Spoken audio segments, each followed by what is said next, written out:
नमस्कार दोस्तों, आपने सुभद्रा कुमारी चौहान की कविता सुनी होगी। बहुत हम लोगों ने बचपन में पढ़ी कि खूब लड़ी मर्दानी वह तो झांसी वाली रानी थी। उसकी एक लाइन है कि निसंतान मरे राजा जी, रानी शोक सवानी थी, खूब लड़ी मर्दानी वह तो झांसी वाली रानी थी। दरअसल रानी जब निसंतान मरती तो उस समय तकनीक इतनी नहीं आई थी, या हम कहें कि विज्ञान ने इतनी तरक्की नहीं की थी। समाज हमारा जो था वो ये मान के चलता था कि एक स्त्री जो है वो गर्भ धारण नहीं कर रही तो उसको कहीं ना कहीं बहुत सारी, कहना चाहिए कटाक्ष से, बहुत सारी चीज़ों से गुजरना पड़ता था, ताने सपाटे से गुजरना पड़ता था, उसको बांझ भी कहा जाता था। और ये पूरा समाज इस तरह से तय करता था कि यदि एक स्त्री को बच्चा नहीं हो रहा है तो उसमें स्त्री दोषी है, उसकी बांझ जो है वो बांझपन है उसका, उसकी कोख में बच्चा समाहित नहीं हो रहा है। और एक स्त्री की पूर्णता इस बात में समाज मानता है कि उसने मातृत्व को प्राप्त किया है, वो माँ बनना ही उसके लिए है। अभी भी हम देखते हैं कि हम इतने पढ़ लिख गए हैं, पर किसी स्त्री को विवाह के 4-5 साल तक यदि संतान नहीं होती है तो परिवार में कई तरह के ताने सपाटे शुरू हो जाते हैं, कानाफूसी शुरू हो जाती है। बहुत सारे लोग उसको सलाह देने लगते हैं और बार बार इस बात पे दबाव डालते हैं कि उसको संतान हो। यदि संतान हो भी गई और यदि लड़कियां हुई तो उसके बाद लड़के के लिए जोर दिया जाता है। समाज में अभी भी ये स्वीकार नहीं है कि कोई स्त्री बांझ नहीं होती है। दरअसल इसमें कई बार पुरुष का भी फेल्यूअर होता है। जैसे कि लिंग के निर्धारण में कोई स्त्री ये तय नहीं करती कि लड़का हो गया या लड़की होगी, ये विज्ञान ने बता दिया है कि इसका लिंग का निर्धारण भी इसमें पुरुष का अहम रोल होता है।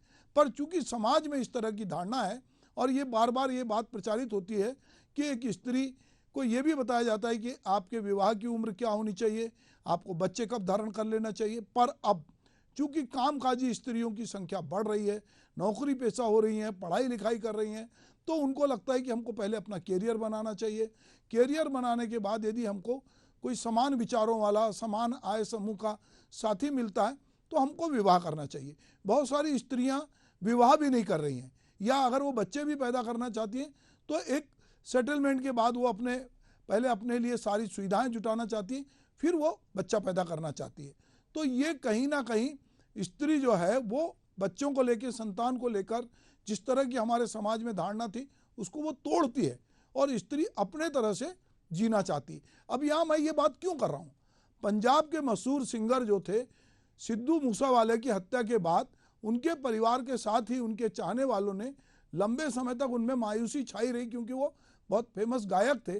गौरतलब है कि सिद्धू मूसेवाला की 29 मई 2022 को हत्या कर दी गई थी। अब उनके परिवार में एक खुशखबरी आई है, सिद्धू मूसेवाले की मां अगले महीने बच्चे को जन्म देने वाली है। वो 58 साल की उम्र में उन्होंने जो है IVF जो तकनीक अपनाई गई है उससे सिद्धू मूसेवाला की जो माता पिता की इकलौती संतान थे, अब उनकी हत्या के बाद माँ चरण कौर जो है और पिता बलवीर कौर जो है अकेले हो गए थे।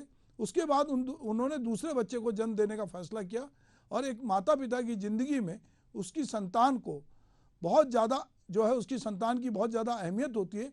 उसकी ज़िंदगी उसके इर्द गिर्द ही चलती है। अपनी संतान से अलग होकर वो कुछ नहीं सोच पाते। ऐसे में यदि किसी की इकलौती संतान को उससे अगर वो छिन जाए, उसकी हत्या हो जाए, ऐसे में माता पिता के सामने दुख, निराशा और एक आने वाले भविष्य में अंधकार सा दिखाई देता है।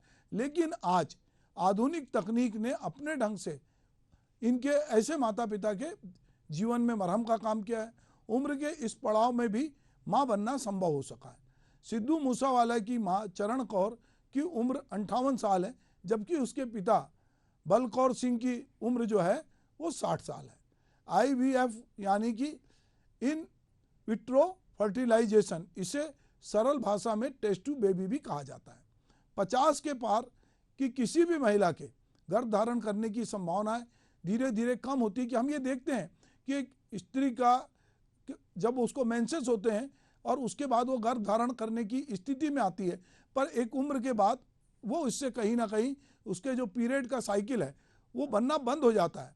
हालांकि IVF के जरिए 50 की जो पार कर चुकी महिलाएं हैं वे भी माँ बन रही हैं। इसके लिए उन्हें हार्मोनल इंजेक्शन देकर उनके गर्भावस्था को एक्टिव किया जाता है। इसके लिए बहुत ज़्यादा सावधानी भी बरती जाती है। डॉक्टरों की निगरानी में इस प्रक्रिया को पूरा किया जाता है।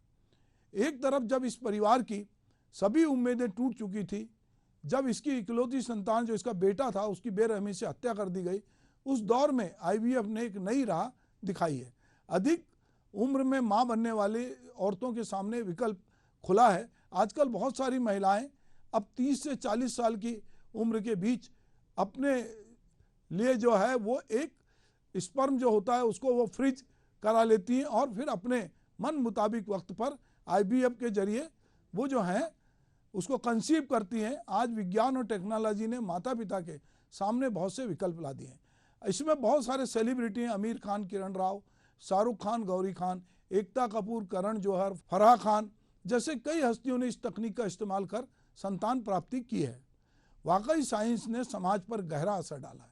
मूसेवाले के जाने के बाद चरण कौर और बल कौर के जीवन में किस तरह से जो मायूसी और दुख में डूबा हुआ जीवन था, उसमें अब एक नया बच्चा आएगा, नई किलकारी आएगी और वो एक बच्चे को जन्म देंगे। ऐसे में इस तकनीक ने जीवन में खुशियों से भरने का उनको अवसर दिया है।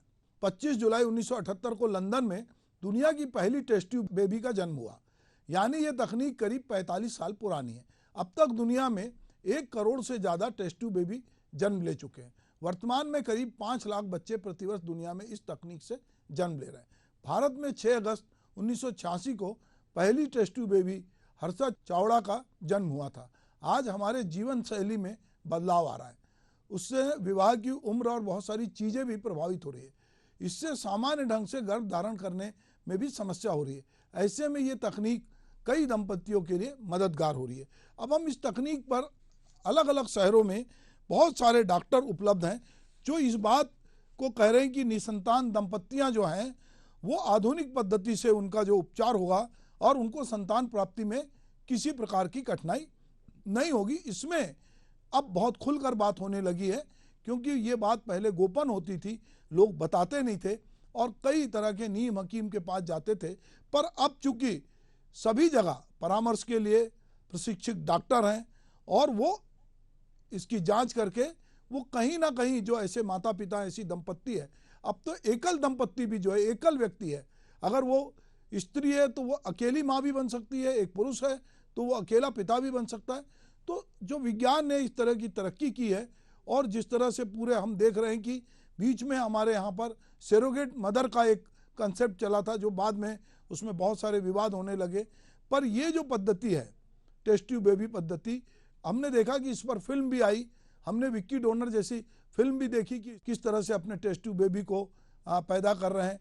तो बहुत सारी तकनीक ने हमारे जीवन में बहुत सारी तब्दीली लाई है और बहुत सारे डॉक्टर जो हैं वो अब पुरुष बांझपन का भी इलाज कर रहे हैं। पुरुष को भी ये स्वीकारना पड़ेगा कि उसके भीतर भी एक प्रकार बांझपन होता है। स्त्री केवल बांझ नहीं होती, पुरुष भी बांझ होता है। चूंकि स्त्री गर्भ धारण करती है, स्त्री लोगों को लगता है कि ये स्त्री गर्भ धारण नहीं कर रही, पर वो गर्भ धारण क्यों नहीं कर रही है, उसकी क्या वजह है, क्या उसके साथ उसका जो पति है वो उस तरह से दोनों एक दूसरे के साथ उनके शुक्राणु मिल पा रहे हैं या नहीं मिल पा रहे हैं, क्या वो गर्भ धारण करने की स्थिति में है कि नहीं। ये अलग बात है कि हम आज दुनिया की सबसे बड़ी आबादी हैं, आज हमारे सामने एक संकट है कि हम अपनी आबादी को कैसे नियंत्रित करें। बावजूद इसके हर माता पिता चाहता है कि उसकी कोई संतान हो और वो उसके साथ अपना जीवन यापन करे। पर ऐसे में जैसे कि सिद्धू मूसेवाले की हत्या हुई और इकलौती संतान थी, तो बहुत लोगों के सामने ये संकट है कि आजकल अब बड़े परिवार नहीं हैं, छोटे परिवार हैं। अगर इकलौती संतान है और संतान का किन्हीं भी कारणों से, चाहे उसकी हत्या हो जाए, एक्सीडेंट हो जाए, उसका निधन हो जाए, तो माता पिता का जो एकाकी जीवन है वो नहीं रहेगा। अब ये पद्धति ने बता दिया और ये जो मूसेवाले की माँ ने और पिता ने जिस तरह की तकनीक का इस्तेमाल कर अपने लिए बच्चे को जन्म दे रहे हैं, ये एक बड़ा क्रांतिकारी कदम है। जन्म तो बहुत सारे बच्चे ले रहे हैं, पर एक पूरे मैच्योर बच्चे के माता पिता होने के बाद, एक उम्र दराज माता पिता होने के बाद जिस तरह से वो संतान पैदा कर रहे हैं, उसने बहुत सारे ऐसे दंपत्ति जो 50 के पार के हैं या जिनके जीवन में संतान नहीं है या संतान है और कहीं ना कहीं संतान उनसे बिछड़ गई है किन्हीं भी कारणों से, तो वो इस तरह की तकनीक के जरिए जो है वो अपनी संतान की उत्पत्ति कर सकते हैं। विज्ञान ने हमारे जीवन में बहुत तब्दीली लाई है, पर हम क्या वैज्ञानिक टेम्परामेंट रखते हैं, क्या हमारी वैज्ञानिक सोच है, क्या हम बहुत सारे अंधविश्वासों से अपने को मुक्त कर पा रहे हैं, क्या हम विज्ञान की शरण में जा रहे हैं। अभी तक हमको लगता है कि जो बच्चे हैं वो ईश्वर की देन है, पर विज्ञान ने बताया कि बच्चे आप किसी भी उम्र में पैदा कर सकते हैं। और बहुत सारे निसंतान दंपत्ति जो डॉक्टरों के पास जा रहे हैं, पर उनको सही डॉक्टर के पास जाना पड़ेगा। उनको जो सेंटर हैं, उन सेंटर में जाकर अपना उपचार कराना पड़ेगा, अपने को दिखाना पड़ेगा। और बहुत सारी तकनीक आ रही है जिसके जरिए वो अपनी संतान की प्राप्ति कर सकते हैं। संतान की प्राप्ति तक ये बात नहीं है, हम ये देखते हैं कि जब बच्चा पैदा होता है उसके बड़े होने तक बहुत सारे टीकाकरण है, बहुत सारी जांच है। आप एक बच्चे को बड़ा करते हो, उस बच्चे को बड़े करने की एक पूरी प्रक्रिया है। तो उस पूरी प्रक्रिया में अभी आजकल काउंसलिंग भी हो रही है, माता पिता के साथ बहुत सारी बातचीत भी हो रही है। तो एक जागरूक अभिभावक किस तरह से अपने बच्चे को बड़ा करता है, बच्चे को पैदा करता है, गर्भ में भी बच्चा स्वस्थ है कि नहीं इसकी भी जांच होती है। पर लोग तरह तरह की जांच के बीच, चूंकि हमारी मानसिकता स्त्री पुरुष की और लैंगिक समानता की नहीं है, तो बहुत सारे लोग लिंग की जांच कराते हैं, जो कि आपराधिक है कि आप एक लड़की है इसलिए उसको पैदा नहीं करेंगे। ये सोच भी हमारे समाज में, और लड़के लड़की के साथ भेदभाव का भी हमारे समाज में सोच है। तो कहीं ना कहीं ये हम विज्ञान के साथ जब विज्ञान की का फायदा ले रहे हैं, तो हमको वैज्ञानिक टेम्परामेंट के साथ भी अपने को सोचना पड़ेगा। और ये भी सोचना पड़ेगा कि विज्ञान यदि हमारे जीवन में बहुत सारी खुशहाली ला रहा है, तो क्या हम वैज्ञानिक तरीके से भी जीवन जीने के आदी हो रहे हैं। हम अपने समाज में बहुत सारी जो गड़बड़ियां हैं, क्या हम वैज्ञानिक सोच के जरिए उसको ठीक करने की कोशिश कर रहे हैं, ये भी सवाल आज हम सबके सामने है। और जो निसंतान दंपत्तियां हैं या जिनके बच्चे इस तरह से, जैसा कि सिद्धू मूसेवाले की हत्या के बाद उनके माता पिता ने कदम उठाया, तो विज्ञान ने हमारे जीवन में बहुत कुछ बदला है। अब सवाल ये है कि हम विज्ञान को किस तरह से लेते हैं। नमस्कार।